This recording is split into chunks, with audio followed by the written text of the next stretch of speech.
महाराष्ट्र के कोल्हापुर में औरंगजेब को लेकर हुई हिंसा के बाद राजनीति गरमाई हुई है और इसी के चलते शिवसेना ने अपने मुखपत्र सामना के संपादकीय में फडणवीस पर जमकर निशाना साधा है और एनसीपी चीफ शरद पवार और नेता संजय राउत को मिली जान से मारने की धमकी पर भी कई सवाल उठाए गए हैं। चलिए जानते हैं क्या है पूरा मामला। नमस्कार, आप देख रहे हैं नेक्स्ट 9 न्यूज, मैं तुषार आपके साथ। महाराष्ट्र के कोल्हापुर में औरंगजेब को लेकर हुई हिंसा के बाद राजनीति काफी गर्मा चुकी है। डिप्टी सीएम देवेंद्र फडणवीस के औरंगजेब की औलाद वाले बयान के बाद उद्धव गुट वाली शिवसेना ने अपने मुखपत्र सामना के संपादकीय में फडणवीस पर जमकर निशाना साधा है। सामने में एनसीपी चीफ शरद पवार और उद्धव गुट के शिवसेना नेता संजय राउत को मिली जान से मारने की धमकी पर भी कई सवाल उठाए गए हैं। उद्धव गुट वाली शिवसेना के मुखपत्र सामना के संपादकीय में लिखा गया है कि महाराष्ट्र में अचानक इतनी बड़ी संख्या में औरंगजेब की संतानें कैसा पैदा हो गई, ऐसा सवाल राज्य के डिप्टी सीएम देवेंद्र फडणवीस के मन में उठा है।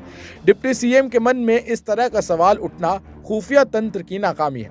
औरंगजेब एक क्रूरता और विकृति है और उस विकृति का जाति या धर्म से कोई संबंध नहीं होता है। आगे सामने में लिखा जाता है कि ठाणे जिले के मीरा भयंदर में घटी घटना औरंगजेब को भी शर्मसार करने वाली है। लड़की की हत्या करने वाला व्यक्ति और लड़की दोनों हिंदू थे, नहीं तो मुंबई में लव जिहाद विरोधी मोर्चे निकलते। क्रूरता और विकृति भी वही है, सिर्फ इस विकृति को धार्मिक रंग देकर देश भर में सियासी रोटी सेकने का काम हो रहा है।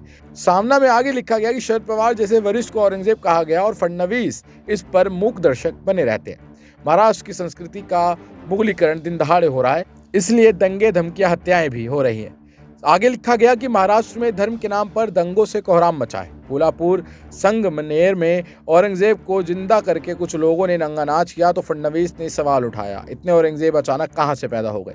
गृह मंत्री फडणवीस को निश्चित तौर पर किस औरंगजेब को लेकर चिंता हो रही है। औरंगजेब ने महाराष्ट्र पर आक्रमण किया, उसने यहाँ की जनता पर अत्याचार किया, यह एक भयानक इतिहास है। लेकिन इस विकृति के नए औरंगजेब हमारे राज्य में पैदा हुए हैं और उनमें अब कानून का डर नहीं है। इसका मतलब है कि गृह विभाग कमजोर हो गया। महाराष्ट्र में कानून का नहीं बल्कि गिरोहों का राज चल रहा है। इसलिए शरद पवार को तुम्हारा दबोलकर जैसा हाल करेंगे और संजय राउत को सरकार के खिलाफ बोलना बंद करो, नहीं तो जान से मार देंगे, ऐसी खुली धमकियां दी जा रही हैं।